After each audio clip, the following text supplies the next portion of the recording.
Hello students, welcome back to the college studies Delhi university. आज हम पढ़ने वाले हैं आपका चैप्टर कम्युनिकेशन और भी काफ़ी सारे अदर चैप्टर्स हैं जो कि हम पढ़ेंगे।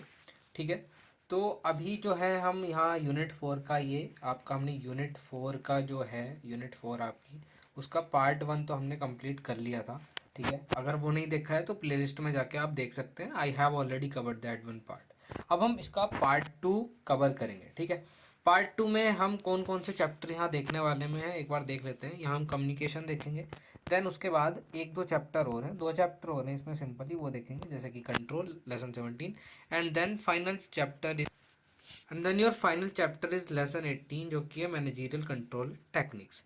ठीक है, तो ये आपकी यहाँ 3 चैप्टर हम इस यूनिट में करने वाले हैं। तो जल्दी से बिना किसी देरी के हम स्टार्ट कर लेते हैं। और अगर आपको ये नोट्स चाहिए, ये बेहतरीन प्रीमियम नोट्स अगर आपको चाहिए तो आप कहाँ से ले सकते हैं? आप गूगल फॉर्म का लिंक है डिस्क्रिप्शन बॉक्स में, वहाँ से आप इन नोट्स को बहुत ही कम रेट पे बहुत ही कम पैसों में खरीद सकते हैं। ऑफर लिमिटेड टाइम के लिए है, वो अमाउंट चेंज होता रहेगा। It can be raise to some higher amount also. ठीक है, तो सबसे पहले बात कर लेते हैं कम्युनिकेशन की, लेसन 16। तो इसका इंट्रोडक्शन में क्या है, कम्युनिकेशन क्या है, सिंपल लेमन भाषा में हम बात करें तो कम्युनिकेशन है क्या? कम्युनिकेशन है वार्तालाप, अपने आइडियाज़ को शेयर करना। मैं अगर आपसे कुछ शेयर कर रहा हूँ, that is communication. It is one way communication, क्योंकि यहाँ पे मैं ही बोल रहा हूँ, आपकी बात मुझ तक नहीं आ रही। बट ये टू वे हो जाएगा क्योंकि मैं आपसे फीडबैक ले रहा हूँ। आप कमेंट सेक्शन में अपनी फीडबैक दे सकते हैं, तो वो टू वे कम्युनिकेशन बन जाता है। बट ये स्लो हो जाता है। जो टू वे कम्युनिकेशन होता है, स्पॉन्टेनियस कम्युनिकेशन जो होता है, मतलब एक ही इंस्टेंस ऑफ टाइम पे आपने कम्युनिकेट कर दिया। ठीक है, वो चीज़ें थोड़ा मैं वो साइंटिफिक चीज़ों में चला जाएगा, तो अभी इसको कॉमर्स पॉइंट ऑफ व्यू से ही देखते हैं। तो कम्युनिकेशन जो है वो प्राइमरी सोर्स है for the existence and the survival. आप घर में अपने बड़ों से, छोटों से, दोस्तों से, रिश्तेदारों से, प्रेम प्रेमिकाओं से, ठीक है, सबसे कम्युनिकेट करते हो। सो कम्युनिकेशन हर जगह असेंशियल है। एंड इसका कोर कॉन्सेप्ट सिंपल सा पढ़ लेते हैं। क्या कहता है? Communication is the process of creating and sharing ideas, ठीक है, इंफॉर्मेशन और views, fact, feelings among people to reach a common understanding. ठीक है, तो हम इसलिए कम्युनिकेशन करते हैं। If a manager lack of good communication skill, अगर मैनेजर में नहीं होंगी तो उसकी एबिलिटी जो है वो इररिलेवेंट आ जाएंगी। और they must communicate directions effectively to subordinate. अब अपने सबॉर्डिनेट को कुछ बताना है तो क्लियरली और इफेक्टिवली वे में उसे बताना पड़ेगा। ठीक है, और काम सही से करना है। तो ये कुछ डेफिनेशन यहाँ पे लिखी हुई है, अगर आपको ये पढ़नी है कर सकते हैं। Need of communication is the basic idea of sharing information, idea and anything else. ठीक है, इसका मेन एम यही होता है। देन आपका आता है नेचर। व्हाट इज नेचर और कैरेक्टरिस्टिक्स ऑफ कम्युनिकेशन? ठीक है, तो नेचर और कैरेक्टरिस्टिक्स में क्या आता है? Exchange of facts and thoughts. क्या एक्सचेंज? इन्फॉर्मेशन का एक्सचेंज हो रहा है ना, एक पर्सन से दूसरे पर्सन पे। ठीक है, टू वे प्रोसेस है, मतलब ऐसा नहीं है एक तरफ से ही हो जाए तो कम्युनिकेशन नहीं होगा। वो तो ये हो गया एक स्पीच हो गई, वो कम्युनिकेशन नहीं है। कम्युनिकेशन तो तभी बिल्ड होगा कि एक तरफ से चीज़ गई, दूसरी तरफ से आई। तो it require both the sending of message and receiving of message. Then continuous process है, चलता ही रहेगा। जब मैसेज जाएगा देन मैसेज फिर से आएगा, फिर जाएगा, फिर से आएगा। ठीक है, तो यही प्रोसेस चलता रहेगा। तो कंटिन्यूस प्रोसेस है, it is never ending activity. The flow of ideas and the information is vital. ठीक है, देन परवेजिव फंक्शन है, क्योंकि हर एक लेवल पे चाहिए, हर जगह यूज़ हो रहा है और मैनेजमेंट में हर लेवल पे ये चाहिए। Aims at mutual understanding. Mutual understanding पे कैसे कर रहा है? इसका एम क्या है कि कॉमन अंडरस्टैंडिंग पे हम आ सके and the achieve the correct interpretation and understand of message is crucial. ठीक है, तो हम उस चीज़ को एक ही चीज़ समझ पाए कि ऐसा हो सकता है ना, जैसे कि मिनट होता है। आपने पढ़ा है मिनट की स्पेलिंग देखो, MINUT। तो अगर दूसरा इंसान इसको पढ़ रहा है माइन्यूट, मतलब एक बहुत छोटा ही चीज़, छोटा पार्टिकल, माइन्यूट पार्टिकल। ठीक है, और दूसरा इंसान पढ़ रहा है मिनट, 10 मिनट, 20 मिनट, तो दोनों के हिसाब से कुछ अलग हो सकता है। तो हमें कॉमन अंडरस्टैंडिंग पे आना होगा, तभी हमारा कम्युनिकेशन एक बेटर हो पाएगा। ठीक है, देन फीडबैक। फीडबैक में जैसे कि मैं आपको बोलूँ कि कमेंट सेक्शन में अपनी फीडबैक दो, अपना रेस्पॉन्स दो, अपना रिएक्शन दो। So this is the most important feature referring to the reaction और response provided by the receiver to the sender. ठीक है, तो अगर इस केस में यहाँ मैं कम्युनिकेट अभी मैं बोल रहा हूँ तो मैं अपनी बात आप तक पहुँचा रहा हूँ। I am the sender and you are the receiver of the information. तो अगर आपको इन्फॉर्मेशन रिसीव हुई है और हमारे बीच में कम्युनिकेशन हो रहा है, देन आपको कहीं डाउट है, आप कमेंट करेंगे सर मेरे को ये समझ नहीं आ रहा। Then I will explain to it. तो वो देखो साइक्लिक हो गया ना एक प्रोसेस, देन वो कम्युनिकेशन बना। अभी मैं आपको दे रहा हूँ, ये तो बस ऐसा लेक्चर पहुंच गया, एक्सप्लेनेशन आप तक पहुंच गई है, ठीक है। Then what is the purpose of the communication, हमें कम्युनिकेशन की ज़रूरत ही क्यों है, इसकी ज़रूरत क्यों है। The effective practice of the communication सब सेवरल वाइटल ऑब्जेक्टिव, बहुत सारे इसके फ़ायदे हैं, ठीक है, क्यों हमें चाहिए, बहुत सारी ज़रूरतें हैं। सबसे पहला है बेसिस ऑफ कोऑर्डिनेशन, कोऑर्डिनेट करना है दो लोगों को, मैनेजर्स को, उनकी पॉलिसीज़ को कम्युनिकेट करने हैं, common goals, instructions.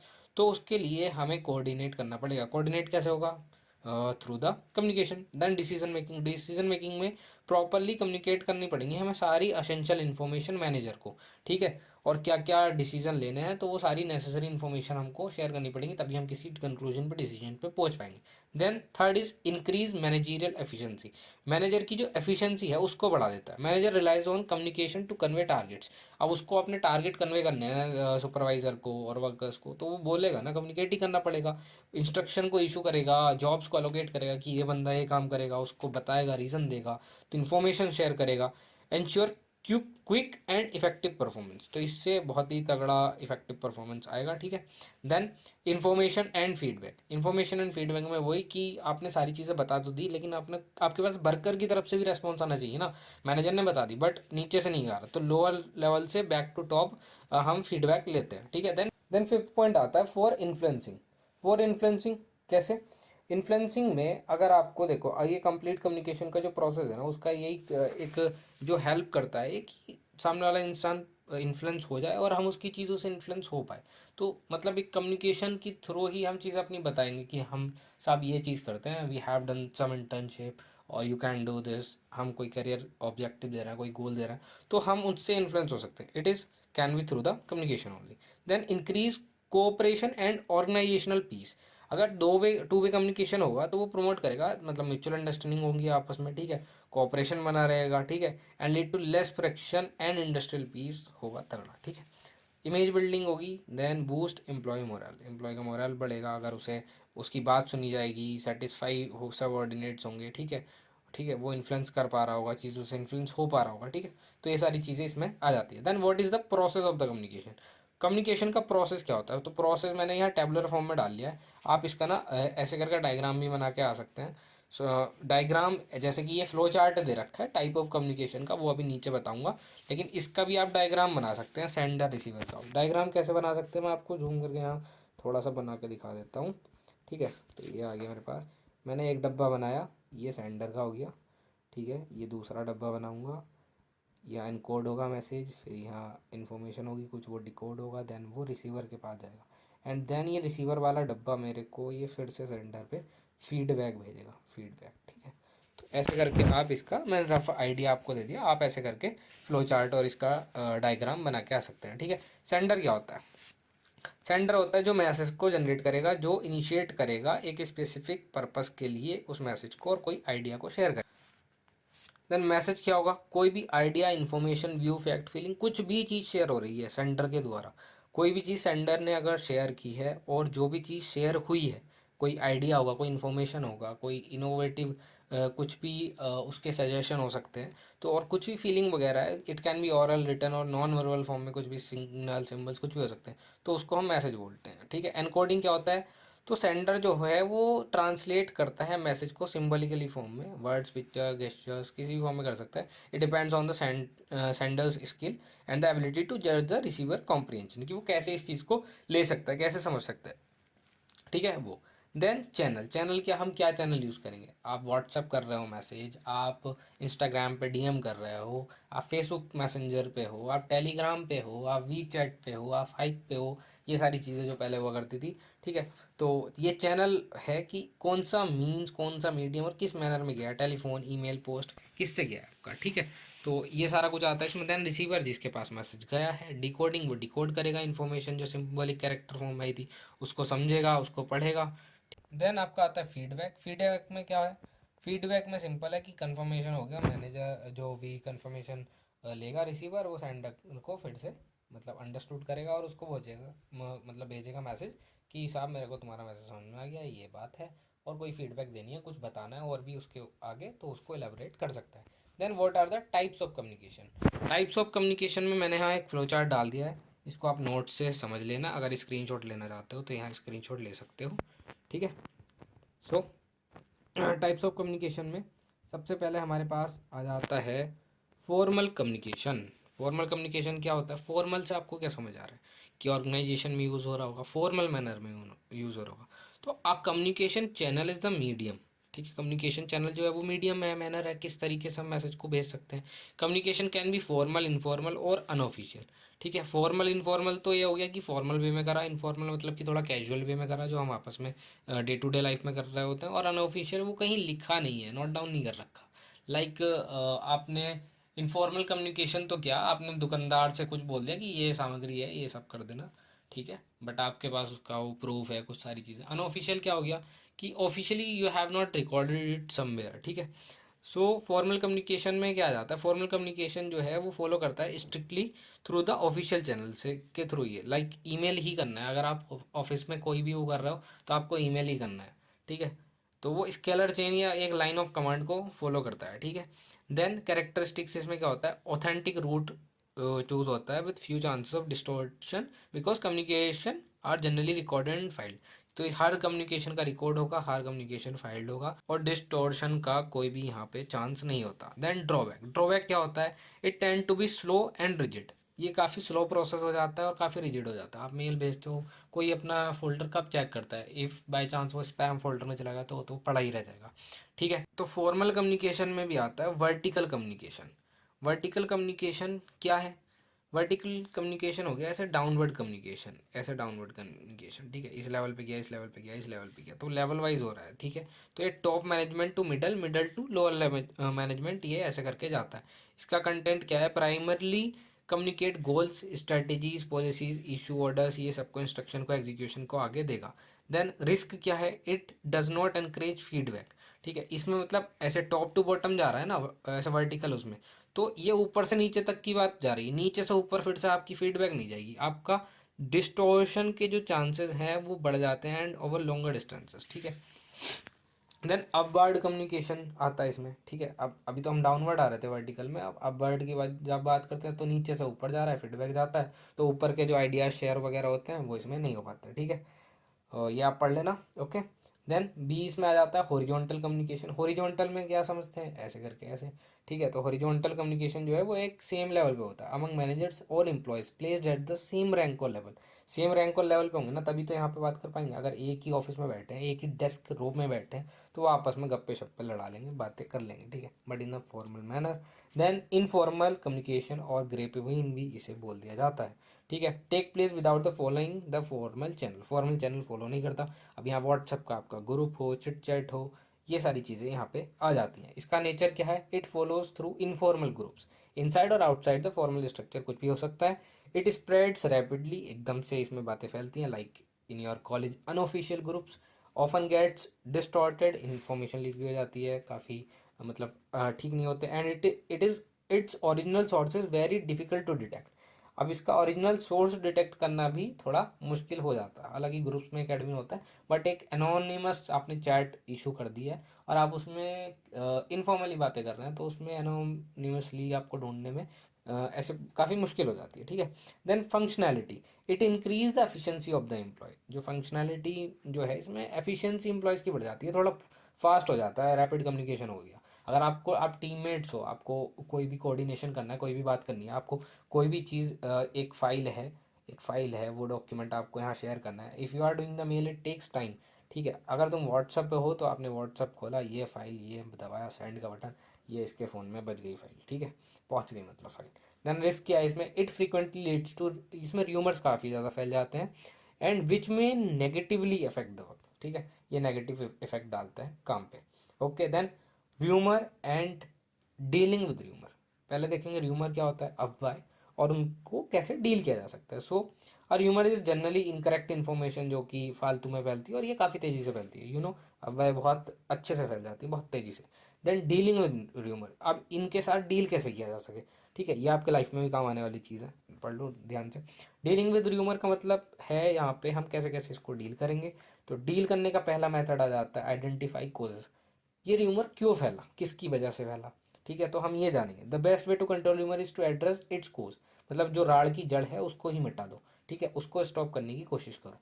Then release facts, facts को रिलीज करो कि ये बात जो है ये गलत ऐसे अफवाह बन के फैल रही है, लेकिन ये बात सही नहीं है, सही बात ये है, अपनी सही बात बताओ, उनको फैक्चुअल चीज़ें बताओ, फैक्ट बताओ। The most effective technique to stop rumour is to release the true facts, सही चीज़ बता दो। अगर कोई मार्केट में जैसे कि 251 का फ्रीडम 251 फ़ोन आया है, एक टाइम पे आया था ना, शायद किसी को याद हो तो अगर वो अफवाह फैली है, अगर उसके पीछे की चीज़ें लोग सच बताए तो उसके पीछे गवर्नमेंट फैक्ट रखे कि साहब ये गवर्नमेंट की स्कीम नहीं है, उसको ऐसे करके दिखाया गया था एंड लोगों ने स्टार्ट कर दिया था 251 रुपये पे करना, बट आज तक वो फ़ोन किसी का डिलीवर नहीं हो पाया, ठीक है। देन टाइमलीनेस, ठीक है, तो सीरियस र्यूमर जो है वो एज सुन एज पॉसिबल, जितना जल्दी हो सके उस पर अटैक करो, उसको बोलो कि साहब ये गलत चीज़ है, उसको फिगर आउट करने की कोशिश करो, ठीक है।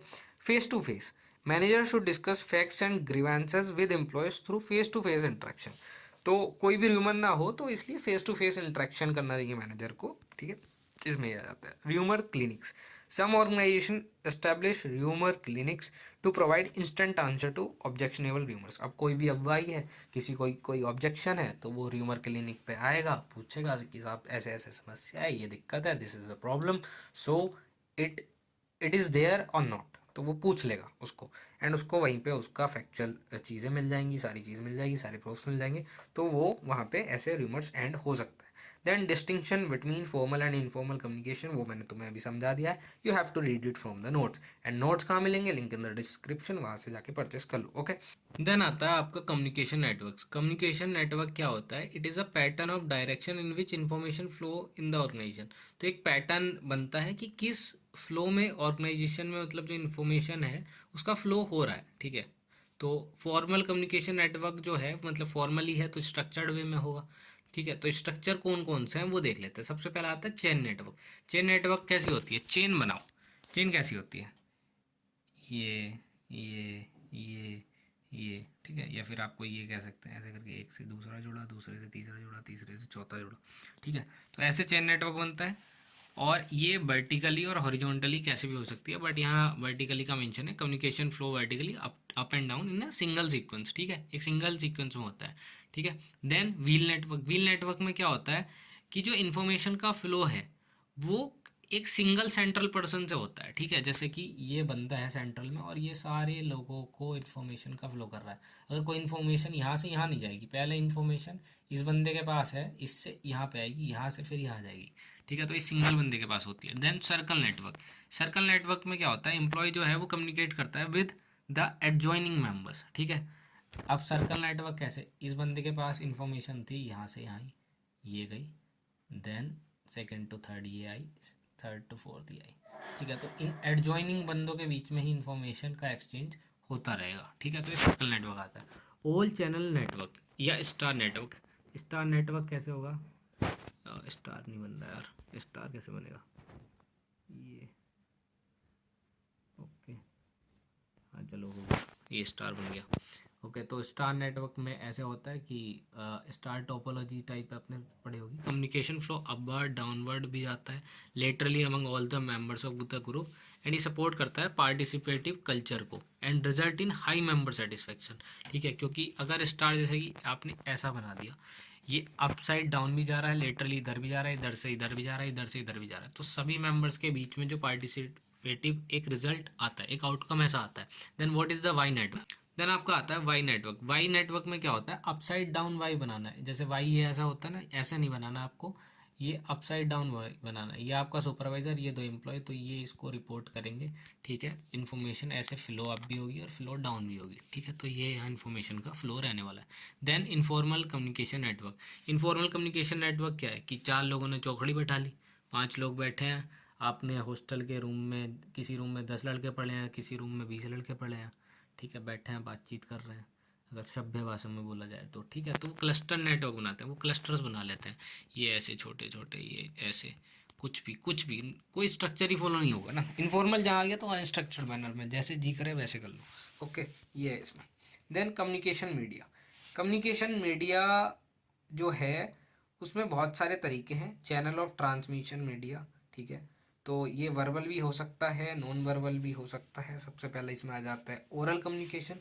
ओरल कम्युनिकेशन क्या होता है कि आपने चीज़ें बोल के बताई। अभी जो मैं बता रहा हूँ वो आपको ओरल कम्युनिकेशन है, जो मेरी आवाज़ आ रही है। बट ये जो चल रहा है, ये स्क्रीन पे जो सबको जा रहा है, ये रिटर्न कम्युनिकेशन है। ठीक है, तो इसकी भी बात करेंगे।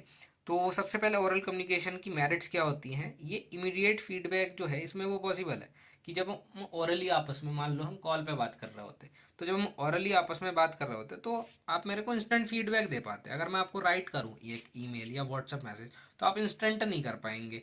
ठीक है, ईमेल भले ही आप बैठे हों, but that is not instantaneous. अगर मैं आपको पत्र लिख दूँ कि कबूतर जा और मेरी चिट्ठी देगा, और मैं वो लिख दूँ, तो आप उस पर मेरे को दूसरे कबूतर से रिप्लाई भेजने में लगोगे तो कितने साल निकल जाएंगे भाई। ठीक है, तो वो रिटर्न में आ जाता है। बट यहाँ ओरल की जो मेरिट है, आपको इमीडिएट फीडबैक यहाँ जो है वो यहाँ पॉसिबल है। मिसअंडरस्टैंडिंग जो है वो हट सकती है।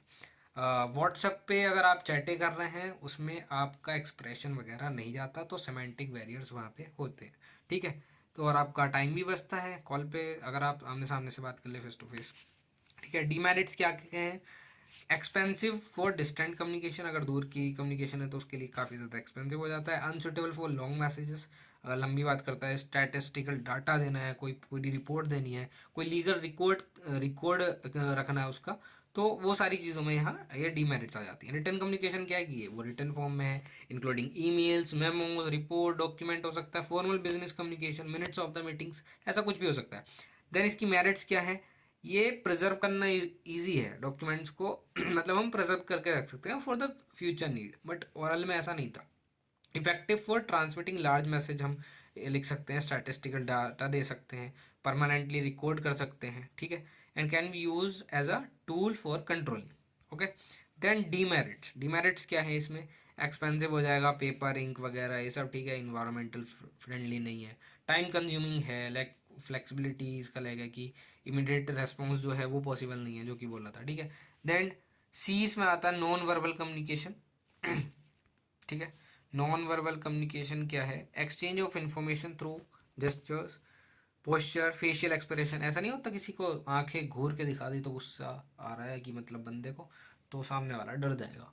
और थोड़ा बहुत ही क्यूट सा फेस बना के तुमने स्माइल पास कर दिया, तो क्या समझोगे, क्या समझोगे तुम कि साहब बहुत अच्छा एक्सप्रेशन दे रहा है, ही इज़ हैप्पी और she is happy, he is giving importance to us और she is giving importance to me और हिम और अदर्स। ठीक है, तो ये फेशियल जेस्चर्स होते हैं कि आप कैसे बताते हो। ठीक है, वो आपका जो एक्सप्रेशंस होते हैं वो कई बार आपके वर्ड से भी ज़्यादा बहुत सारी चीज़ें एक्सप्रेस कर जाते हैं। ठीक है, आपकी बॉडी लैंग्वेज, प्रॉक्सिमिटी, आपकी क्या टच है, गुड टच है, बैड टच है, तो ये सारी चीज़ें, कई बार साइलेंस भी बहुत कुछ कह जाती है। ठीक है, then what are the barriers to the communication. Communication के क्या क्या बैरियर्स हैं। सबसे पहले ऑर्गेनाइजेशनल स्ट्रक्चर बैरियर्स हैं कि हाई सेंट्रलाइज स्ट्रक्चर होगा तो रूल्स जो है वो रिजिड होंगे, रेगुलेशन होंगे, कॉम्प्लेक्स हो जाएगा, काफ़ी लेयर्स आ जाएंगी। ठीक है, कॉम्प्लेक्स लेयर्स आ जाएंगी कंपनीज में, तो वो फ्री कम्युनिकेशन को जो है वो हिंटर करता है। देन सेमेंटिक बैरियर्स यही कि जैसे कि these relate to the problem and encoding and decoding due to the meaning of words. अब मिनट और माइन्यूट वाला जैसे मैंने बताया कि सही कुछ मतलब वर्ड कुछ और था और हमने समझ कुछ और लिया, तो इसमें कुछ ऐसा हो जाता है। Then status barrier. Status barrier में क्या होता है, the indifferent attribute of senior toward junior. ठीक है, तो एक सीनियर का जो एटीट्यूड है टुवर्ड द जूनियर वो अलग होता है। जूनियर में fail to report problem correctly to the superiors due to this barrier. ठीक है, तो स्टेटस की वजह से जो बैरियर आता है कि मैं बड़ा हूँ, ये छोटा है, मेरा बड़ा स्टेटस है, इसका छोटा स्टेटस है, तो ये सारी चीज़ें यहाँ आ जाना। Then perpetual error. Perpetual error में क्या होता है, different people receive the same things differently. ठीक है, अब अलग अलग लोग हैं, उनको same he cheese milli but अलग तरीके से। If the receiver has already made up their mind, और रिसीवर ने पहले से सोच लिया है, बना लिया है, तो वो जो नई इन्फॉर्मेशन उनको के पास आएगी ना, वो उसको वो नेगलेक्ट कर देंगे। देन इन्फॉर्मेशन ओवरलोड, ज़्यादा फालतू इन्फॉर्मेशन, ज़्यादा फालतू डाटा आ जाना। इन अटेंशन बैरियर, काफ़ी सारे बैरियर हैं, ये इतने इंपॉर्टेंट नहीं है, जो ऊपर के तीन चार हैं ये काफ़ी इंपॉर्टेंट है। देन रेजिस्टेंस टू चेंज, कि कोई नया चेंज आता है तो उसकी ह्यूमन की ऐसी टेंडेंसी नहीं होती कि वो मतलब मेंटेन करे स्टेटस को, मतलब एक अपने आप का मीन्स ऑफ एम्प्लॉयज। ठीक है, तो उसको वो बहुत ज़्यादा टाइम लग जाता है। Then suggestion for effective communication का सजेशन क्या होगा, इसके देखो सजेशन तो यही है, आप पहले तो ये 3 C याद रखना, 3 C, देन OT, COT कोट, और ये 3 C है आपकी। पहला क्लैरिटी, दूसरा कंसिस्टेंसी, तीसरा कंप्लीटनेस। ठीक है, एक बार पढ़ लेते हैं इनको। क्लैरिटी क्या है कि जो आपने मैसेज भेजा है वो क्लियर होना चाहिए कि about what they want to say and arrange their thoughts in proper order, कि क्या आप कहना क्या चाहते हैं। देन आपका आता है कंसिस्टेंसी। कंसिस्टेंसी क्या कहता है, कंसिस्टेंसी में जो है वो इन्फॉर्मेशन जो है वो सेल्फ कॉन्ट्राडिक्टरी नहीं होनी चाहिए, कि जो बात कही गई है वही हो, and should align with the organisational objective and policies. ठीक है, कंसिस्टेंट हो मैं नेचर में अपने। देन कंप्लीटनेस, मैसेज जो है वो कॉम्प्रिहेंसिव हो या एडिक्यूएट हो या कंप्लीट हो सारे एस्पेक्ट में, कि ऐसा ना हो कि मुझे साहब शुगर चाहिए, बट कितनी शुगर चाहिए ये तो बताए नहीं, 4 kilo, 5 kilo, 10 kilo, 50 kilo, 10 quintal, 50 quintal, कितनी चाहिए वो तो बताओ ना। मतलब आपने वो कंप्लीट इन्फॉर्मेशन नहीं दी है उस शुगर के बारे में। ठीक है, कहाँ की मिल्की चाहिए, क्या चाहिए, कट्टे में चाहिए, पॉली में चाहिए, तो सारा ऑर्डर आपको बताना पड़ेगा वो क्लियरली। ठीक है, अपना मैसेज क्लियरली बोलना, वो भी इसी में एक तरीके से आ जाता है, आप ये एग्जांपल दे सकते हैं। देन ऑब्जेक्टिविटी की बात करें तो जो कम्युनिकेटर है वो उसको क्लियरली पता होना चाहिए कि उसका ऑब्जेक्टिव जो है मैसेज का वो क्या है। भेजने से पहले उसको ये बात क्लियर होनी चाहिए कि वो क्यों भेज रहा है ये मैसेज, कि मेरा साहब उद्देश्य क्या है, मैं क्यों इस इंसान को मैसेज भेज रहा हूँ। आप किसी को मैसेज कॉल करते हो उसका कोई रीज़न होता होगा ना, why you are calling them. Then timeliness, timeliness क्या है, जो मैसेज है वो must reach the receiver at the right time. अब वो सही समय पे पहुंचना चाहिए। मान लो मेरे को ऑर्डर देना है 17 तारीख को, मतलब 17 तारीख को मेरे यहाँ पे पार्टी है and I have put some order, और मैंने उसको साहब चिट्ठी लिखी और कबूतर को दे दी। अब कबूतर लेके उड़ गया पता नहीं कौन सी दिशा में, जिस दिशा में हवा चल रही थी, और पूरी दुनिया घूम घाम के वो ऑर्डर 17 को जो आना था वो दे रहा है 22 नवंबर को जाके ऑर्डर। ठीक है, तो साहब मतलब टाइम पे तो पहुंचा ही नहीं ना मैसेज, तो उसका कोई फ़ायदा है ही नहीं। देन आप ये चीज़ें मेंशन कर सकते हो एम्पैथी की, जो सेंडर की जगह है उसको वो रिसीवर जो है वो उसकी पोजीशन में रख के सोच सकता है। एक्टिव लिसनिंग, अच्छे से गुड लिसनर बनो। आपको किसी चीज़ को समझना है, मतलब अच्छा बोलने से पहले आपको अच्छा सुनने की आदत डालनी होगी। Then proper channel of communication use करो। देन अपनी कम्युनिकेशन स्किल जो है गुड स्किल्स है, जैसे कि when exchanging information, improve working relationship and ensure greater productivity, तो ये सारी चीज़ें आप ठीक करें। देन अगला चैप्टर की बात करते हैं। ये हमने चैप्टर 16 कम्युनिकेशन पूरा कर लिया है। आपको कोई भी डाउट हो आप कमेंट सेक्शन में लिख देना। तो नेक्स्ट चैप्टर आता है आपका कंट्रोल। अब कंट्रोल जो है ये फंक्शन था आपका मैनेजमेंट का। ठीक है, तो कंट्रोल में सिंपल सी बात आती है कि कंट्रोलिंग जो फंक्शन है वो क्या होता है। कंट्रोलिंग का मीनिंग होता है कि सारे लेवल पे जो भी फंक्शन परफॉर्म हुए हैं, जो भी सारी एक्टिविटी परफॉर्म हुई है वो प्लान्स के अकॉर्डिंग हुई है कि नहीं। तो हमने जो स्टैंडर्ड सेट किए थे, हमने कुछ स्टैंडर्ड गोल सेट किए थे कि ये वाला फॉलो होना चाहिए, बी गोल कंप्लीट होना चाहिए, सी वाला टारगेट पूरा होना चाहिए। तो ये जो हमने प्लानिंग में ABC करके प्लान बनाए थे, तो वो जैसे स्टैंडर्ड हमने सेट करे थे उसके अकॉर्डिंग ये लेट डाउन हुए हैं कि नहीं, कि हमने एफिशिएंट और इफेक्टिव मैनर में ऑर्गेनाइजेशन की रिसोर्सेज यूज़ की हैं कि नहीं। तो हम सारी चीज़ें यहाँ कंट्रोलिंग में देखते हैं, और नहीं की तो उसके लिए एक इफेक्टिव अच्छा सा मेजर लेते हैं और उसे फिर से रीप्लान करके फिर से इम्प्लीमेंट करते हैं, कोई भी अगर कमी होती है तो। ठीक है, बेसिक सा मैंने ओवरव्यू आपको ये बता दिया। यहाँ पे की डेफिनेशंस लिखी हुई हैं। तो मैनेजरियल कंट्रोल जो है इसे प्रोसेस दैट इवेल्युएट परफॉर्मेंस को इवेल्युएट करेगा और करेक्टिव मेजर लेगा, कोई भी गलती हुई हो तो उसको ठीक करेगा। When performance differ significantly from the companies plan, जब कंपनी के प्लान से डिफरेंट जा रही होगी परफॉर्मेंस, तो वो एक करेक्टिव मेजर लेगा और फिर से उसको सारा इवेल्युएट करेगा परफॉर्मेंस को। ठीक है, देन आते हैं what is the control and planning relationship. अब हमने प्लानिंग की थी और कंट्रोलिंग हम सबसे लास्ट में कर रहे हैं, प्लानिंग हमने सबसे पहले की थी, तो हमने ऐसे दिखा दिया इसको कि प्लानिंग जो है वो सबसे पहला स्टेप है। नहीं, जैसा कि हमने बताया था ये साइक्लिक प्रोसेस है। तो कंट्रोलिंग जो है ना ये एक प्री प्री प्लान्ड मतलब प्रोसेस आ जाता है, कि pre process before the planning. तो हमने प्लानिंग से पहले जो हम कुछ काम कर रहे हैं, करेक्टिव मेजर जब हम लेंगे, हम फिर से उसकी प्लानिंग करेंगे ना, तो मतलब ऐसा नहीं कहा जा सकता। ठीक है, तो इसमें यही लिखा है, controlling should not be considered as the last function, नहीं माना जाना चाहिए इसको। ठीक है, the process of controlling compares actual performance with predetermined standard. जो हमने पहले स्टैंडर्ड सेट किए उसको उससे कंपैरिजन करेंगे, उसकी डेविएशन फाइंड करेंगे। डेविएशन फाइंडिंग मतलब करना कि उतार चढ़ाव कहाँ है, ये डेविएशन। ठीक है, ग्राफ की तरह से एक तरीके से देखे तो, एंड टेक करेक्टिव मेजर्स। ठीक है, eventually this process helps in formulating future plans. जब हम करेक्टिव मेजर लेंगे तो फ्यूचर के भी प्लान्स, जब यहाँ पे हम एक पॉइंट पे आ गए, हम कंट्रोलिंग कर रहे हैं, तो हम फ्यूचर के प्लान्स भी, कि आज जो गलती हुई है वो कल गलती फिर से रिपीट रहा हो, तो हम वो इसमें सब देखेंगे। तो ये साइकिल होती है कि वो प्लानिंग पे ही वापस जा रही है, ठीक है। तो कंट्रोलिंग जो है वो प्लानिंग को ही रिडायरेक्ट कर रहा है। ओके, देन आता है characteristics of the control. Characteristics of, अब क्या क्या है, तो 7-8 कैरेक्टरिस्टिक्स हम ध्यान से देख लेते हैं इसमें क्या क्या है। सबसे पहला मैनेजमेंट का प्रोसेस, ठीक है। It acts as a follow up action. Follow up action कैसे है कि मैनेजमेंट के जो फंक्शन है उसमें एक असेंशियल रोल प्ले करता है और सबसे लास्ट में फॉलो अप एक्शन लेता है कि सारी चीज़ें फॉलो हुई हैं कि नहीं है, और नहीं हुई तो उसके ऊपर कुछ एक्शन लेगा, ठीक है। जो भी ऑर्गेनाइजेशन का ऑब्जेक्टिव था वो अचीव हुआ है कि नहीं वो देखता है, ठीक है। Then continuous process. Process continuous है कंट्रोल का अपने आप में भी। वो कैसे है, कंट्रोल जो है वो डायनामिक और कंटिन्यूस है। डायनामिक वाली चीज़ जो है वो अभी हम इसको नीचे पढ़ेंगे, इसका एक अलग से पॉइंट बनाया।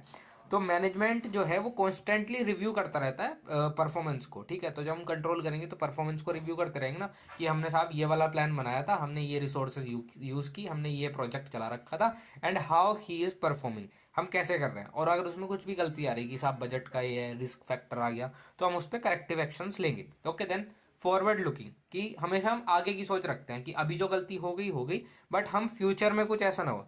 तो control is a forward looking because it seeks to regulate future events, ठीक है। हम फ्यूचर इवेंट्स के लिए प्लानिंग कर रहे होते हैं on the based on the past experience and helps improve the set standards. तो हम अगली बार ऐसे स्टैंडर्ड सेट करते हैं जो हम कर पाए, ठीक है। एक्शन ओरिएंटेड है कि ये ऐसा नहीं कि प्लानिंग जो है ना वो तो पेपर पे तुमने रख के कर ली कि हाँ हमने प्लानिंग कर ली, अब तुम 4 दोस्त मिलके बैठ जाओ कि साहब स्टार्टअप कर लेंगे, इतनी इतनी कॉस्ट आएगी, इतनी इतनी सारी चीज़ें आएंगी, बट उसका प्रॉपर एग्जीक्यूशन कब होगा, जब तुम एक्शन करोगे, उसका ऑपरेशंस देखोगे, उसको रियल वर्ल्ड में इम्प्लीमेंट करने की सोचोगे।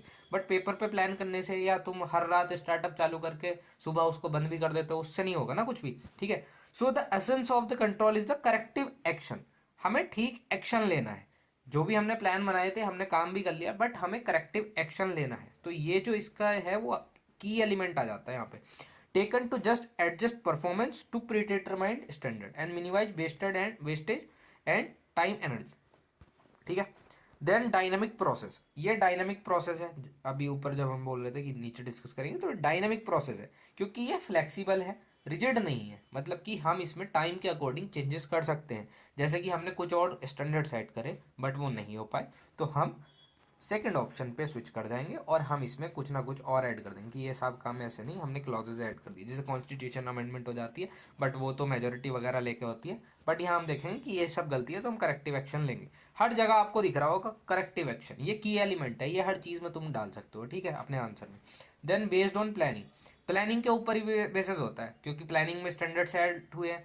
प्री रिक्विसाइड फॉर कंट्रोल, क्योंकि प्लानिंग से ही हम सारी चीज़ें करी हैं, उसी से हम कंट्रोल करेंगे प्लानिंग को देखते हो, और कंट्रोल से ही हम फिर प्लानिंग करेंगे अगली, ठीक है। देख रहे हो आप कैसे कनेक्टेड है। ओके, देन इन्फॉर्मेशन, इन्फॉर्मेशन का मतलब आ जाता है फीडबैक से यहाँ।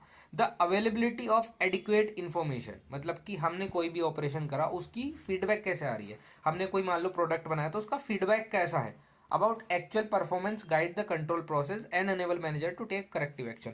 अब मान लो किसी फ़ोन का फीडबैक ये आ रहा है कि इसकी जो बैटरी बैकअप है ना वो बहुत ख़राब है, कि बैटरी बैकअप जो है वो फ़ोन का बहुत ख़राब है, तो हम उसको क्या करेंगे, उसकी बैटरी को और बड़ा करने की कोशिश करेंगे, हम अगले मॉडल बनाएंगे अपने फ़ोन के। या जैसे कि हमने बनाया आसूस का फ़ोन बना दिया, मान लो आता नहीं है बट बना दिया आसूस 17। तो आसूस 17 में जो था मान लो 3000 mAh की बैटरी थी, तो हम इसमें ना अगली बार क्या करेंगे, इसको प्रो वर्जन रिलीज़ करेंगे और उसमें हम 4000 mAh की बैटरी दे देंगे, ठीक है। ये हम इसमें काम कर देते हैं। परवेसिव फंक्शन है कि हर लेवल पे यूज़ हो सकता है, कि कंट्रोलिंग जो है ना, कि top level, middle level, lower level, हर जगह हम कंट्रोलिंग कर सकते हैं। हम हर जगह हर बंदे की परफॉर्मेंस को इवेलुएट करेंगे, ठीक है, regardless of the position, to guide the activities and produce desired result, ठीक है। अगर ऑब्जेक्टिव देखना है, मतलब ऑब्जेक्टिव अटेन करने हैं हमारे कंपनीज के, तो हमें मतलब रिगार्डलेस ऑफ द पोजीशन ये सब करना पड़ेगा, ठीक है। तो ये परवेसिव फंक्शन होता है एक तरीके से। Then what are the significances और द इम्पोर्टेंस कह लो ऑफ द कंट्रोल, ठीक है। तो कंट्रोल जो है वो order provide order and discipline, मतलब एक स्ट्रक्चर्ड वे में होता है, रिसोर्स एलोकेशन होता है, फ्यूचर गाइड्स होते हैं, क्या एक्शन लेंगे हम, वो सब होता है, ठीक है। तो इसमें आता है अचीवमेंट ऑफ ऑर्गेनाइजेशनल गोल, ठीक है। इसका सिग्निफिकेंस क्या है, हम ऑर्गेनाइजेशन का गोल जो है उसको अचीव करने में ये काम आता है। Control guide management in achieving pre determined goals, जो हमने प्री डिटरमाइन किए वो गलत हो गया, हम उसको ठीक करके वही तो करना है, तो ये कंट्रोल के प्रोसेस के बिना पॉसिबल नहीं है। देन बेसिस ऑफ प्लानिंग, अभी मैंने बताया था ना प्लानिंग से कैसे कनेक्टेड है, कंट्रोल फिर से साइकिल घूम के इस पे आ जाती है, ठीक है, तो ये ऐसे। Then judging accuracy and standard, ठीक है, an efficient control system help जज the accuracy of the existing standard. अभी हम कोई स्टैंडर्ड चल रहे हैं, हमने ये लिस्ट ऑफ द टास्क है, अभी ये टास्क ए, टास्क बी, टास्क सी, टास्क डी, अब इसमें से मान लो बी और सी परफॉर्म ही नहीं कर रहे हैं, तो हम इसके लिए करेक्टिव एक्शन लेंगे, और ये बढ़िया परफॉर्म कर रहे हैं, जो हमने स्टैंडर्ड सेट करे हैं उनसे भी ऊपर, मतलब 101% का ग्रोथ दिखा रहे हैं ये, तो हम इनको बेस्ट कर देंगे, एक्यूरेसी मेजर कर लेंगे उनकी, ठीक है। Then facilitate coordination in action, अब कोऑर्डिनेशन तो हर जगह जरूरी है, तालमेल बैठा रहना चाहिए। By checking performance against plans, हमने जो प्लान बनाए उनकी परफॉर्मेंस कैसी जा रही है, हम कंट्रोल करेंगे, गाइड करेंगे वर्कर्स को, उन्हें मोटिवेट करेंगे, जो कहीं कमी रह रही है वो करेंगे, और अगर वो अच्छा कर रहे हैं तो भाई उनको बढ़ाई भी कर, उनको अप्रिशिएट भी करेंगे, ठीक है। देन इफेक्टिव सुपरविजन, सुपरविजन को बढ़ा देता है control, it simplifies the supervision task by highlighting existing deviations, तो जो डेविएशंस है उन सबको देख के, जो मेथड्स ऑफ कंट्रोलिंग है, जो भी सारी चीज़ें, तो उनसे हम मतलब सुपरविजन को अच्छा कर सकते हैं। Making effective use of resources, अब हमारी रिसोर्सेज की वेस्टेज हो रही थी कहीं पे, मान लो कहीं एल्यूमिनियम हमने ज़्यादा यूज़ कर लिया, हमने लिथियम जो है बैटरी में वो गलत तरीके से यूज़ कर लिया, हमारा लिथियम जो है जो कि इतना लिमिटेशन में हमारे पास अवेलेबल है लिथियम, ठीक है, तो हम उसको कैसे करेंगे यार, मतलब हम उसको कहाँ से, रिसोर्सेज हमारी वेस्ट हो रही हैं, तो हम मिनिमम कर सकते हैं अपनी वेस्टेज का एट एवरी स्टेज, ठीक है। Then improving employee motivation, motivation वो बढ़ा देगा, देखो उनको इंक्रीमेंट दे दो, प्रमोशन दे दो, अगर वो अच्छा कर रहे हैं तो स्टैंडर्ड जो हमने सेट करे उसके अगेंस्ट में काम अगर अच्छा हुआ था, अगर A+ क्वालिटी का काम हो रहा है ना, तो आपको इंसेंटिव और रिवॉर्ड दे सकते हो, तो एम्प्लॉय का मोटिवेशन बढ़ेगा, तो कंट्रोल यहाँ भी हेल्प करता है। तो आप देख रहे हो कि मतलब ऑर्गेनाइजेशन को तो हेल्प कर ही रहा था, कंट्रोलिंग करने से हमें पता भी चल रहा है कौन सा एम्प्लॉय कहाँ काम अच्छा कर रहा है, क्योंकि हमने उसकी परफॉर्मेंस इवैल्यूएट कर ली, तो उसको भी फायदा पहुंच रहा है। देन डिसेंट्रलाइजेशन ऑफ अथॉरिटी, हमने अथॉरिटी को बांट दिया है, डिसेंट्रलाइज कर दिया, ऐसा नहीं किसी एक के पास लाइन ऑफ कंट्रोल है, तो a sound system of control follows top management to delegate authority to lower levels, relieving the unnecessary burden on the top management, तो अननेसेसरी बर्डन जो टॉप मैनेजमेंट पे ये सब कुछ किए कि बंदे को दे रखा था, उसकी सरदर्दी इसने कम कर दी। Then 9 ensuring order and discipline, अब ऑर्डर और डिसिप्लिन को मेंटेन रखता है, it maintains a close check on the employ activities पे सारा ध्यान रखेगा, helping to reduce undesirable actions, जो हम फालतू की माथापच्ची कर रहे हैं, फालतू की मेहनत कर रहे हैं, गधा मजदूरी कर रहे हैं, उसको खत्म करता है, ठीक है। Then what are the process of the control, देख लेते हैं इसको भी। प्रोसेस ऑफ कंट्रोल में क्या आ जाता है, सबसे पहला है एस्टेब्लिशमेंट ऑफ द स्टैंडर्ड, पहले हम स्टैंडर्ड सेट करेंगे कि हमें कितनी, हमें 80% ग्रोथ चाहिए सेल्स में, 80% की ग्रोथ चाहिए सेल्स में विद इन 1 ईयर, हमें 1 साल में चाहिए, ओके, तो हमने ये स्टैंडर्ड सेट कर लिया। अब इसे एक बार देख लेते हैं, ये हमने एग्जांपल ले लिया कि हमने ये स्टैंडर्ड सेट कर लिया, ठीक है।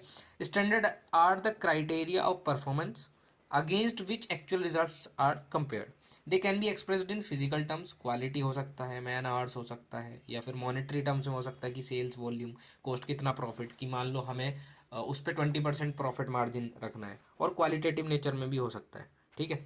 Then step two measurement of the performance, अब हम मेजर करेंगे परफॉर्मेंस को, अब हम जो एक्चुअल परफॉर्मेंस है वो सबऑर्डिनेट्स की उसको मेजर करेंगे। Measurement is simpler if standards are defined, ठीक है, अगर हमने डिफाइन कर रखा है तो मेजर कर लेंगे ना कि क्या चीज़ें कहाँ हैं, सेल्स में हम कितनी ग्रोथ आ रही है, कितनी सेल्स हमारी हो रही है, ठीक है। Then step 3 comparison of performance against standard, अब हम इन दोनों को कंपेयर करेंगे कि क्या हम 80% अचीव कर पाए, अगर हम 60% कर पाए तो कहीं ना कहीं कमी रही है, ठीक है, वो कमी को हम सुधारेंगे अगले स्टेप में, अगर हम कर पाए 90% ग्रोथ आ गई तो भाई ये तो बल्ले ही बल्ले है, ठीक है।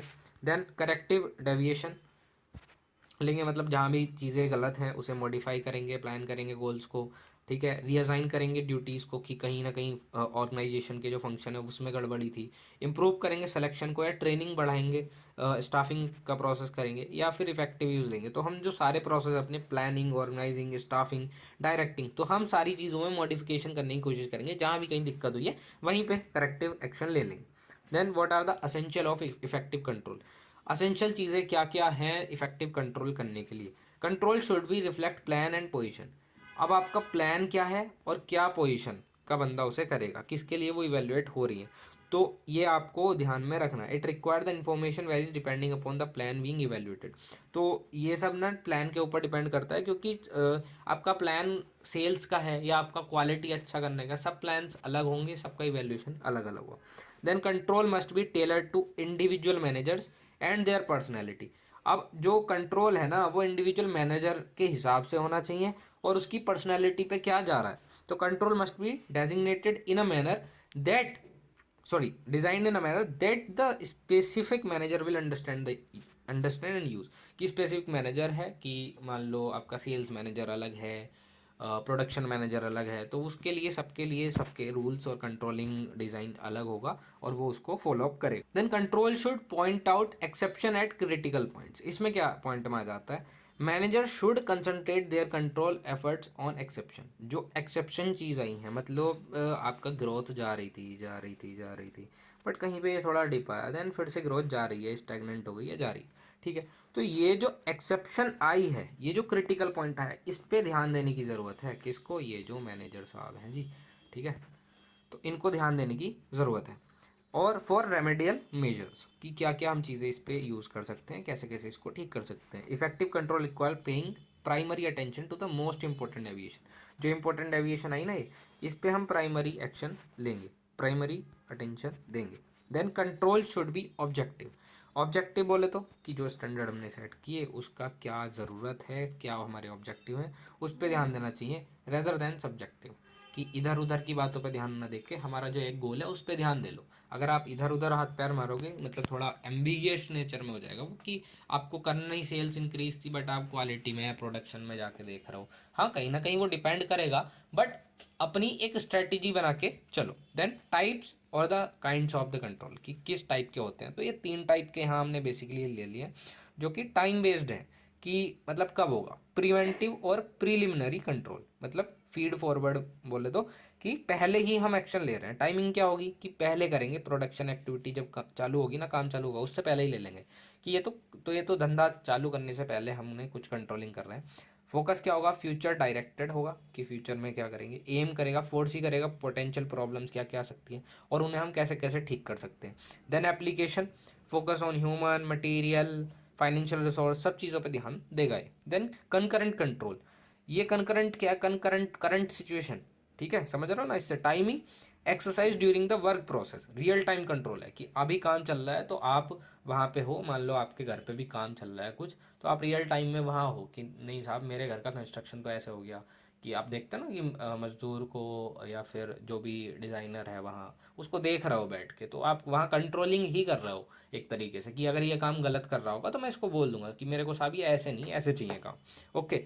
Focus aim to identify problem as they occur, ठीक है, जैसे ही वो हुई उसको वो बताएगा और हाथों हाथ इमीडिएट करेक्टिव एक्शन ले लेगा। नेचर क्या है? Sometimes known as in process control, कि जो प्रोसेस में है चीज़ें उन पे कंट्रोल कर रहे हैं। देन फीडबैक कंट्रोल, ये पोस्ट एक्शन कंट्रोल होता है, कि जब काम हो गया, काम खराब हो गया, अब तुम्हें कंट्रोल लेना है कि आगे से ऐसा ना हो, ठीक है। देन टाइमिंग क्या है? Times that when the work is complete, जो कि मैंने अभी बताया। फोकस क्या करता है? एंड रिजल्ट पे फोकस करता है, कि जो आउटकम आया कि यार आउटकम ठीक नहीं है तो उसके लिए फ्यूचर में करेक्टिव एक्शन लेगा पास्ट परफॉर्मेंस के बेसिस पे। ड्रॉबैक क्या है? इसका सबसे बड़ा ड्रॉबैक कि यही है कि जो डैमेज है वो ऑलरेडी हो गया है, तो at the time of control, तो मतलब जो डैमेज है वो तो ऑलरेडी हो गया ना, जो अब पछताए क्या हो जब चिड़िया चुग गई खेत, ठीक है। तो वही वाली बात है, अब तो काम खराब हो गया, बट हाँ फ्यूचर में ऐसी कोई गलती ना हो उस पर तो ध्यान दे ही सकते हैं। देन अब हम बढ़ते हैं इसके नेक्स्ट चैप्टर पे। Our next chapter is that is managerial control techniques. तो मैनेजर के पास जो कंट्रोल करने की टेक्निक्स होती हैं हम वो डिस्कस करेंगे यहाँ पे बेसिकली। तो 2 तरीके की टेक्निक है यहाँ, एक बार इसको ध्यान से देख लेते हैं। Manager use a variety of tools and techniques, वो यूज करता है, ठीक है, एंड एड मैनेजरियल कंट्रोल, ठीक है। These techniques are often classified into 2 categories. हमने 2 कैटेगरी में इसको यहाँ सिंपली ले लिया है। 2 कैटेगरीज वो क्या क्या है? एक है ट्रेडिशनल आपकी, दूसरी है मॉडर्न कंट्रोल टेक्निक्स। तो ट्रेडिशनल कंट्रोल टेक्निक्स में क्या ही होगा कि हम जैसे कि बजट बना लेंगे, स्टैट्स देख लेंगे, स्टैटिस्टिकल डाटा देख लेंगे, स्पेशल कुछ रिपोर्ट बना लेंगे और एनालिसिस कर लेंगे जैसे कि। देन ऑपरेशनल ऑडिट्स कर लेंगे, जैसे कि इंटरनल ऑडिट कर लेंगे, एक्सटर्नल ऑडिट या जो भी चीज़ होती है। देन पर्सनल ऑब्जर्वेशन भी इसमें एक टेक्निक आती है। तो ये तो पुरानी जो ट्रेडिशनल वे था वो। सेकंड आता है modern control techniques. Modern control techniques में क्या होता है, these represent a newer generation of planning and control tools. नए टूल्स हैं यहाँ इसमें, जैसे कि PERT, ठीक है। तो क्रिटिकल मेथड भी होता है एक, ठीक है। तो हम उस चीज़ को देखेंगे यहाँ पे। सबसे पहले हम डिस्कस कर लेते हैं ट्रेडिशनल कंट्रोल टेक्निक। तो ट्रेडिशनल कंट्रोल में सबसे पहला आता है बजटरी कंट्रोल। बजटरी कंट्रोल में क्या है कि हम बजट देखेंगे, एक तरीके से बजट बनाएंगे और उसको कंट्रोल करने की कोशिश करेंगे। देन इसमें सबसे पहला बजट का कॉन्सेप्ट क्या है, अब budget is a plan detailing how resource will be acquired.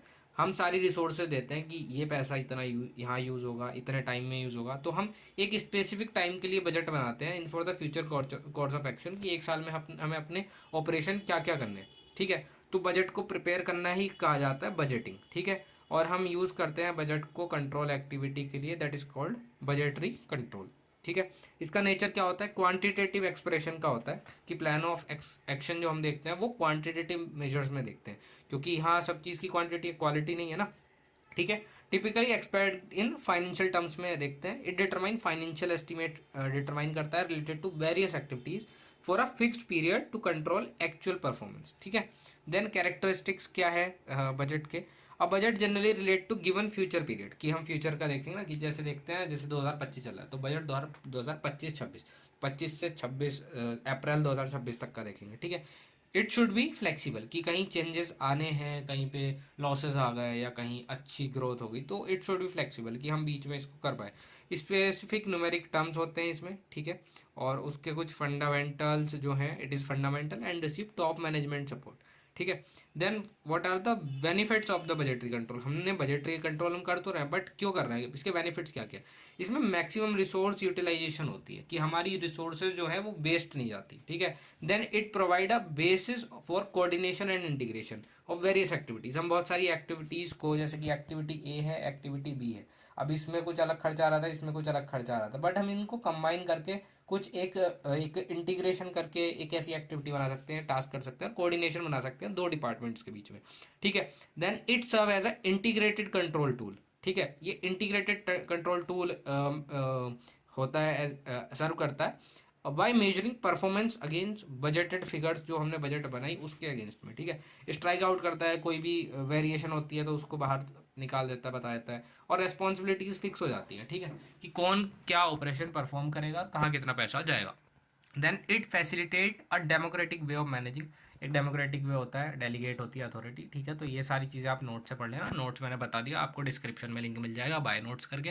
Then वहाँ से आप गूगल पे का स्क्रीनशॉट ऐड करके उसमें नोट्स परचेस कर सकते हो, और विद इन 30 to 40 मिनट्स आपको नोट्स प्रोवाइड करा दी जाएंगे आपकी ईमेल आईडी पे, जिससे आप गूगल फॉर्म भरेंगे, ठीक है।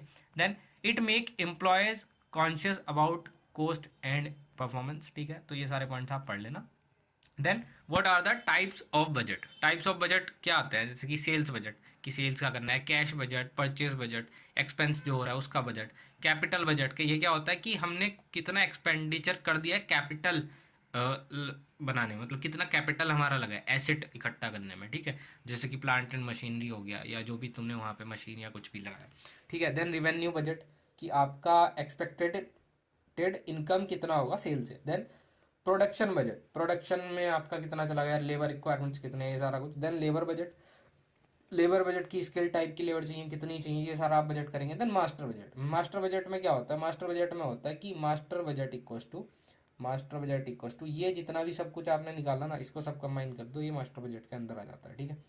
देन रिसर्च एंड डेवलपमेंट का भी आप बना सकते हैं, ठीक है। ऐसे हर टाइप का बजट आप बना सकते हैं। देन स्टैटिस्टिकल डाटा एनालिसिस, ये दूसरा मेथड आता है। बजटरी कंट्रोल आपका इसमें हो गया, ठीक है। स्टैटिस्टिकल डाटा एनालिसिस, इसमें क्या होता है, जैसे हम स्टैट्स में क्या क्या पढ़ते हैं, एवरेज निकालना, परसेंटेज, रेशियो, कि ए के रेस्पेक्ट में बी का कितना, इन दोनों का रेशियो क्या रहेगा। और कोरिलेशन, दो वेरिएबल, मान लो कोई एक्स वेरिएबल है, वाई वेरिएबल, तो इफ एक्स चेंज हो रहा है तो वाई पे कितना हुआ रहा है, एक डिपेंडेंट होगा एक इंडिपेंडेंट, तो उनमें कितनी कोरिलेशन होगा उन दोनों वेरिएबल्स के बीच में। और ये सारी चीज़ें अभी हम इसको डिटेल में देखते हैं, ठीक है। सबसे पहला इसका एप्लीकेशन क्या आता है, useful for control in areas like production planning, quality control और इन्वेंट्री कंट्रोल जो होते हैं, उसमें हम उसके एवरेजेस, परसेंटेज या रेशियो कितना सामान किसके एस्पेक्ट में रखना है, ठीक है, तो वो चीज़ में हेल्प करता है। देन मैकेनिज्म, मैकेनिज्म में क्या आता है, मिनिमम और मैक्सिमम कंट्रोल करता है, लिमिट्स मतलब फिक्स कर देता है एक तरीके से, और जहाँ भी डेविएशन होती है विद इन दीज लिमिट्स, जो भी डेविएशन होती है वो अलाउड होती है, ठीक है। If variation go beyond limitation, जितनी हमने लिमिटेशन लगाई, मान लो यहाँ हमने ये रास्ता लगा दिया कि इससे आगे नहीं जा सकता, और इसके बाहर जाता है, तो हमें इन्हीं इमीडिएट करेक्टिव एक्शन लेने की जरूरत है कि कहीं ना कहीं इसमें ब्लॉकेज है ना, जो हमने लिमिटेशन लगाई थी, तो कुछ ना कुछ गड़बड़ हुई है काम में, ठीक है। तो ये है। देन हम इसमें देखते हैं स्पेशल रिपोर्ट एंड एनालिसिस। तो स्पेशल रिपोर्ट्स हम तैयार करते हैं एक पर्टिकुलर प्रॉब्लम के रिगार्डिंग, जिस किसी की एरिया में प्रॉब्लम है उसके लिए हम पर्टिकुलरली जो प्रॉब्लम के लिए है सॉल्यूशन तैयार करते हैं, उसकी रिपोर्ट तैयार करते हैं कि क्यों हुआ क्यों नहीं हुआ, specially for the non routine problems, जो मतलब कि अनएक्सपेक्टेडली आ गई हैं, नॉन रूटीन है वो, कि रोज के ऐसा नहीं है कि हाँ राइज हो सकती थी। An investigation group may be assign to prepare a detail report, एक मतलब टीम बना देंगे हम डिपार्टमेंट पूरा कि साहब तुम इन्वेस्टिगेट करोगे और इसके ऊपर रिपोर्ट बना के लाओगे, ठीक है, सिंपल तरीका। Then fourth, internal audit. Internal audit में क्या है कि हम इंटरनल एनवायरनमेंट जो है एक बिजनेस का उसको चेक करेंगे। Internal audit is an effective control tool carried out by manager और स्पेशलिस्ट स्टाफ, कोई भी कर सकता है इसको। स्कोप क्या है, इट इज मच ब्रॉडर, ठीक है। Then external audit, external audit और इंटरनल ऑडिट में यही मतलब है, इंटरनल ऑडिट हम इंटरनली जितने हमारे ऑपरेशन है उस पर देखते हैं, एक्सटर्नल ऑडिट की बाहर से ऑडिटर आता है वो सारी तुम्हारी चेक करेगा, फाइनेंशियल स्टेटमेंट ये वो, तो वो स्टैटिस्टिकल मेजर्स ही होता है एक तरीके से, बट ये जो whole range of organisational activities होता है उसको कवर कर लेता है, ठीक है, इंटरनल ऑडिट। देन एक्टिविटीज क्या है, इट अप्रेजेस पॉलिसीज, ठीक है, पॉलिसीज को अप्रेज करेगा, procedure, use of authority, quality of management क्या है, और उसकी इफेक्टिवनेस ऑफ मेथड, ठीक है, और स्पेशल प्रॉब्लम्स, सब चीज़ों को ये देख के चलता है, मतलब ये एक बहुत ही ब्रॉडर टर्म है। फंक्शन इसका क्या है, ये मेजर करेगा परफॉर्मेंस अगेंस्ट स्टैंडर्ड्स, कंट्रोलिंग में हम यही कर रहे होते हैं, आपको अगर आपने ध्यान से पढ़ा है अभी तक वीडियो में। इवेल्युएट करता है result and scrutinise the applicability and relevance of existing procedure, ठीक है। देन बेनिफिट क्या है इसका कि ये इम्प्रूव करता है सारे वर्किंग एफर्ट्स, जितने भी मतलब लोग उसमें सारे वर्किंग एफर्ट्स मार रहे हैं, तो रिस्क वगैरह जो है उसको एक्सपोज करने में ज़्यादा मैनेजमेंट में ये हेल्प करता है, क्योंकि सारी एस्पेक्ट में तुम चीज़ें चेक कर रहे हो तो कहीं भी आपसे भूल चूक नहीं होगी, आपका रिस्क असेसमेंट वगैरह सारी चीज़ें यहाँ पे हो जाएंगी कि इंटरनली क्या क्या प्रॉब्लम हो सकती है और आप उनको कैसे करेक्टिव मेजर्स लेंगे। सो देन आता है आपका पर्सनल ऑब्जर्वेशन। पर्सनल ऑब्जर्वेशन में क्या होता है, इसका मेथड देख लेते हैं। This involves holding discussion with those whose work is being controlled, मतलब जिसका काम कंट्रोल आप कर रहे हो ना, जिस एम्प्लॉय की जो सारी एक्टिविटीज आप कंट्रोल कर रहे हो, मैनेजर जो कर रहा है, तो उसका एक्चुअल वर्क को विजिट करना, उसके एक्चुअल ऑपरेशंस को देखना, पर्सनली ऑब्जर्व करना, ये इसका मेथड होता है, ठीक है। वैल्यू, मतलब इसमें वैल्यू किस चीज़ को दिया जाता है, certain impression and information can only be conveyed through face to face contact. अब ऐसा नहीं है कि आप बैठ के एक ऑफिस में बैठे हैं, रिपोर्ट बना दी किसी भी एम्प्लॉय के बारे में कुछ भी, if you not connected him और contacted him face to face और आपने उनका काम नहीं देखा, ठीक है, तो वो कॉन्वर्सेशन इसमें होती हैं। The success of this method depends on how much information the manager collect. अब तुम सामने वाले से बात कर रहे हो, कितनी ज़्यादा आप उससे बातें निकलवा सको कि क्या चल रहा है, क्या कैसे वो परफॉर्म कर पा रहा है, कहाँ प्रॉब्लम्स आ रही हैं, क्या रिस्क फैक्टर हो सकता है, तो ये सारी चीज़ें मतलब तुम एम्प्लॉय से सामने जो उस सिचुएशन में काम कर रहा है उससे पूछते हो, फेस टू फेस बात करते हो, ठीक है, ये आता है। देन अगला इसमें break even analysis. Break even analysis का सिंपल सा मैं अभी आपको ऐसे एक ग्राफ बना के दिखाऊंगा, ठीक है, लेकिन अभी इससे पहले एक बार इसको पढ़ लेते हैं, ठीक है। Break even analysis examine how changes in various cost, एक फिक्स्ड होगा, एक वेरिएबल होगा, एक्स और वाई की फॉर्म में हम इसे ले लेंगे, and sales factor, volume, price mix, ठीक है, अफेक्ट प्रॉफिट। अब ये कैसे चीज़ें एक दूसरे को इफेक्ट करेंगी, ठीक है, तो ब्रेक इवन पॉइंट में सिंपल ये आता है, the volume of sales at which sales revenue exactly equal to total cost. मान लो हमारी ये कॉस्ट थी, ठीक है, तो हमारी कॉस्ट कब पूरी होगी कि हमारी सेल्स भी उतनी हो जाए, सेल्स का वॉल्यूम उतना आ जाए, ठीक है, और वो कितना किस पॉइंट पे होना चाहिए कि वो कॉस्ट और वॉल्यूम जो है वो इक्वल हो जाए एक तरीके से, मतलब सेल्स और कॉस्ट हमारा इक्वल आ जाए, कितनी वॉल्यूम पे हो, कि मान लो जैसे कि मैं 1 किलो बादाम लाया, बादाम, ठीक है, अब 1 किलो बादाम ले आए, अब हमें इसको बेचना है, तो हम अब कितने किलो बादाम बेचें कि जो हमारा कॉस्ट है वो कवर हो जाए, या कुछ यूनिट्स ऑफ बादाम की गिनती में 1 2 3 बादाम ऐसे हम बेच रहे हैं, या कुछ और ले लो, पैन ले लो, तो हम कितने इतने पैन बेचें कि कितने पेन बेचे कि उनकी कॉस्ट कवर हो जाए, मिनिमम कितने बेचे। तो ब्रेक इवन पॉइंट वही आता है कि किस पॉइंट में पूरा होगा। तो मान लो एक तरफ मैंने लिख ली सेल्स वॉल्यूम और एक तरफ लिख ली मैंने कॉस्ट। अब मैंने स्टार्ट करा यहाँ से, ठीक है, कॉस्ट कवर हो गई कुछ, यहाँ से स्टार्ट करें या ओरिजिन से भी स्टार्ट कर सकते हैं, ठीक है। तो मैंने यहाँ से स्टार्ट करा, तो ये गया। अब इस पॉइंट पे जो है ना मेरी कॉस्ट और सेल्स बराबर आ गई, बट मैं तो सेल्स कर रहा हूँ तो प्रॉफिट के लिए कर रहा हूँ ना, तो मैं कुछ महंगा बेचा होगा, तो कम सेल्स पे ही मेरी कॉस्ट कवर हो जाएगी, तो मैं ब्रेक इवन पॉइंट वो फाइंड कर लूँगा, ठीक है। तो ये मेरा ब्रेक इवन पॉइंट आ जाएगा। तो हम उस चीज़ की एनालिसिस करते हैं, ठीक है। अभी इसको इतना डिटेल में जाने की ज़रूरत नहीं है, बट आप इतना ध्यान रख सकते हो कि मेरी कितनी सेल्स वॉल्यूम पे मेरी कॉस्ट कवर हो जाएगी, इतना मुझे पता करना है कि कितनी यूनिट ऑफ पेन मेरे बिकेंगे कि मेरी कॉस्ट कवर हो जाएगी वो जितने पेन आए थे, ठीक है। देन बेसिस इसमें सिंपल सा है, it divides total cost into fixed, depreciation, insurance कुछ भी ले लेगा वेरिएबल, एंड वेरिएबल कंपोनेंट्स, ठीक है। एग्जांपल डायरेक्ट मटेरियल लेवल, ठीक है। Management can control variable cost but fixed cost remain constant up to a certain production level, कि fixed cost तो उतनी रहेगी ना। अगर तुम कोई चीज़ बना रहे हो, तुमने मान लो पेन बनाने की फैक्ट्री लगाई, तो मशीन की कॉस्ट तो रहेगी ना, वो कॉस्ट तो आपकी यहाँ रहेगी, तो आपका ग्राफ यहाँ से स्टार्ट होगा, ठीक है, ऐसे। तो ये कॉस्ट तो आपकी रही, बाकी चीज़ें वेरिएबल उस पर डिपेंड करती हैं, अगर कुछ और आ गया तो यहाँ से कॉस्ट स्टार्ट हो जाएगी, बट फिक्स्ड तो यहीं पे है, ठीक है। तो आपका ग्राफ ये ऐसे जाएगा, ये आपकी सेल्स, ये आपकी कॉस्ट आ गई और ये आपका ब्रेक इवन पॉइंट आ जाएगा, ठीक है। देन डिफिकल्टीज इसमें क्या है, it assume that fixed and variable component of cost can be clearly identified, ये ऐसे वो करता है कि वेरिएबल कंपोनेंट और फिक्स्ड कंपोनेंट हम आसानी से देख सकते हैं, which is often untrue in practice. कई बार ऐसा होता है कि हम फिक्स्ड चीज़ें भी नहीं, मतलब फिक्स्ड वेरिएबल और वेरिएबल को मतलब डिफरेंशिएट नहीं कर पाते। The BEP is not fixed and changes when selling price, operating efficiency और प्रोडक्ट मिक्स चेंज। अगर इसमें से कुछ भी चेंज हुआ तो पूरा बीईपी चेंज हो सकता है, ब्रेक इवन पॉइंट आपका, ठीक है।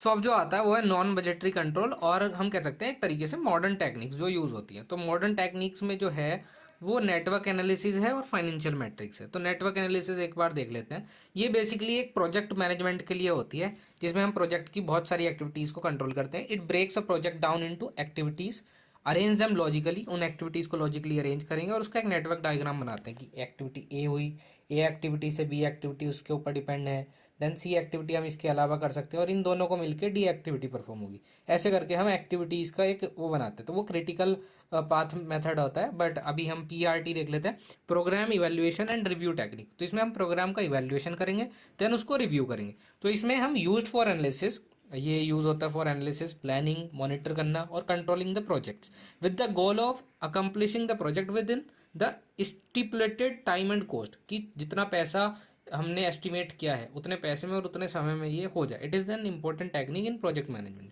ठीक है। देन इसकी लिमिटेशन क्या जाती है, expected time for each activity can not be determined, कि हर हम ये नहीं कह सकते ए एक्टिविटी में इतना टाइम लगा, बी में इतना लगा, तो हम उसका ओवरऑल ही वैल्यूएशन कर पाते हैं, ठीक है। Then critical path method, critical path method में क्या होता है, applied in projects where timing is relatively well known. जैसे हमें पता है कि कोई प्रोजेक्ट है, कि रोड का प्रोजेक्ट है, कि ये रोड 4 साल में बनकर तैयार होनी है, या आपका डीएमआरसी का प्रोजेक्ट ले लो, डीएमआरसी, ये बहुत सारी लाइन बन रही है ना नॉर्थ कैंपस की, अगर आप बात करें तो ये आपका रेड लाइन से कनेक्ट हो रही है, येलो लाइन आज़ादपुर टू पुलमंगश, हाँ। तो ये लाइन का अगर आप ले लें तो इसका जो टेंडर था वो 5 से 7 साल का था कि इसमें कंप्लीट हो जाएगा, बट इसको इतना टाइम हो चुका है and it is in the मतलब अभी ये चल ही रहा है, अभी काम चल ही रहा है। तो प्रोडक्शन इसका जो भी काम है पूरा वो अभी इसका कंप्लीट नहीं हो पा रहा है, तो ये प्रोजेक्ट और ही लंबा खींचे जा रहा है। तो टाइम रिलेटिव तो था बट वो हो नहीं पा रहा है, तो हम इसकी एक्टिविटीज़ को कहीं ना कहीं क्रिटिकल पाथ हमने मेजर नहीं किया, इन लोगों ने मेजर नहीं किया होगा, ठीक है। It define the most logical sequence of activities, ठीक है। तो हमें सारे सीक्वेंस बहुत ही लॉजिकल मैनर में करने होंगे। It marks critical activities and management concentrate on them. तो हम क्रिटिकल एक्टिविटीज़ देखते हैं फिर उस पर कंसंट्रेट करते हैं। इसका ऑब्जेक्टिव क्या था, to estimate the path that maximise the performance. हमें एक ऐसा एक्टिविटी का पाथ चूज करना है जिससे हमारी परफॉर्मेंस बहुत ही ज़्यादा मैक्सिमाइज हो सके, हम हर्डल्स कहाँ दिक्कत आ रही है उसको लोकेट कर सकें एंड डिटरमाइन कर सकें कि ए एक्टिविटी से स्टार्ट हुआ था, डी एक्टिविटी हमें बाद में करनी है, ठीक है। तो ये हमें पता हो। एडवांटेज क्या है, provide focus on critical event पे फोकस कर देता है और रिसोर्स यूटिलाइजेशन को मैक्सिमाइज कर देता है, ठीक है।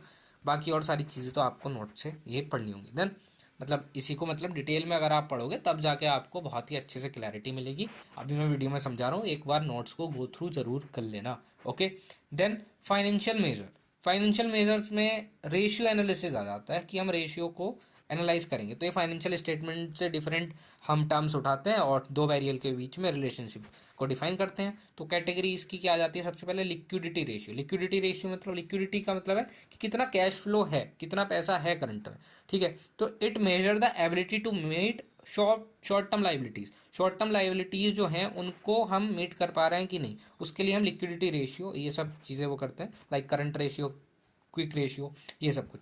सो the liquid ratio is calculated by dividing liquid asset, जो हमारी लिक्विड एसेट है करंट में, बाय द करंट ऑब्लिगेशन, जो चीज़ें हमें मतलब जो हमारे पास लाइबिलिटीज़ हैं टू डिवाइड बाय देम, ठीक है। Then leverage ratio, leverage ratios में क्या आता है कि लॉन्ग टर्म सॉल्वेंसी की, सॉल्वेंट हो जाना कि लॉन्ग टर्म सॉल्वेंसी मेजर करना, कि हम एग्जामाइन करते हैं इसमें कि हमने जितने फंड्स बोरो करे हैं और हमारे पास जितने फंड्स हैं हम उसको मतलब वो कर पाएंगे कि नहीं, मतलब हम उनको मीट कर पा रहे हैं कि नहीं, कि उनका रेशियो क्या आ रहा है, ठीक है। तो हम ये चीज़ इसमें देखते हैं। Then activity turnover ratio, activity turnover ratio में हम मेजर करते हैं efficiency in managing asset, like inventory वगैरह इन सबको। तो इसमें कॉस्ट ऑफ गुड सोल्ड जितना बिका डिवाइड बाय कर देते हैं एवरेज इन्वेंट्री की जितनी कॉस्ट होती है, ठीक है, उससे आ जाता है। Then profitability ratio, profitability ratio में क्या है, हम प्रॉफिट देखते हैं, जैसे gross profit, net profit ratio, ये सब देखते हैं, ठीक है। इस पर रिटर्न ऑन इन्वेस्टमेंट आ जाता है अगला। Return on investment is an example of probability ratio use as a control technique, ठीक है। रेस्पॉन्सिबिलिटी अकाउंटिंग ये आता है, ये आपका टॉपिक इतना इंपॉर्टेंट है नहीं, बुक में था तो मैंने डाल दिया। अगर आपको बहुत ही एक्स्ट्रा ऑर्डिनरी बच्चा, आपको ध्यान से पढ़ना है तो आप सिंपल ये इसमें पढ़ोगे, आपको समझ में आ जाएगा, ठीक है। रेस्पॉन्सिबिलिटी अकाउंटिंग में यही है, आपको ईवीए दे रखा है जैसे कि यहाँ, तो उसकी कैलकुलेशन बता रखी है। इकोनॉमिक वैल्यू एडेड के बारे में यहाँ पे गिवन है आपको। EVA is a business metric that measure wealth creation and economic efficiency. तो ये जो है वो रिप्रेजेंट करता है क्लियर कॉर्पोरेट सरप्लस, कि कितना सरप्लस हुआ, कितनी cost of equity share capital है वो मीट कर पा रही है कि नहीं, ठीक है। देन इसमें आता है मार्केट वैल्यू एडेड, इसको एक बार देख लेना। मार्केट वैल्यू एडेड जो है वो डिफरेंस है फर्म का टोटल मार्केट वैल्यू और टोटल इन्वेस्टेड कितनी हुई है। तो टोटल मार्केट वैल्यू कितनी है अभी और इन्वेस्ट कितना किया था। मान लो आपने अभी इन्वेस्ट किया और आप आज से 4-5 साल बाद मार्केट वैल्यू एडेड निकालने की कोशिश कर रहे हैं, तो अभी मार्केट में आपकी वैल्यू कितनी है और आपने इन्वेस्टमेंट 4 साल पहले कितना करा, उसको माइनस करेंगे तो आपकी कितनी वैल्यू एडेड हुई वो आ जाएगी, ठीक है। रिलेशनशिप टू ईवीए, जो इकोनॉमिक वैल्यू एडेड था उससे क्या रिलेशनशिप है। तो ये बहुत सारी इकोनॉमिक वैल्यूज़ जो हैं वैल्यू एडेड है उनकी सीरीज़, प्रेजेंट वैल्यू की सीरीज़ को कम, इसको इसकी सीरीज़ बनाएंगे प्रेजेंट वैल्यूज़ की, तो उससे आ जाता है। एडवांटेज क्या है, ये ऑब्जेक्टिव डाटा को शो करता है and show the increase in share holder की वेल्थ कितनी बड़ी है, कि क्या वैल्यू ऐड हुई है। डिसएडवांटेज क्या है, ये प्राइमरी फोकस जो करता है maximising MBA can lead to neglecting importance relationship, like sales channel conflicts हो सकते हैं या sidelining other firm interest, ठीक है, वो सारे इसमें डिसएडवांटेजेस आ जाते हैं। तो ये अभी मैंने कंप्लीट करा दी है आपका unit 4। Your unit 4 is completed here for MPa. और इसके अगर आपको नोट्स चाहिए तो लिंक जो है वो डिस्क्रिप्शन बॉक्स में है। तो वीडियो को लाइक करो और दोस्तों के साथ शेयर कर दो अपने कॉलेज के ग्रुप्स में, और चैनल को सब्सक्राइब कर लेना, ठीक है। और वो घंटी का बटन भी दबा देना यार, आपके पास नोटिफिकेशन नहीं जाती नहीं तो, ठीक है। Thanks for watching, have a nice day.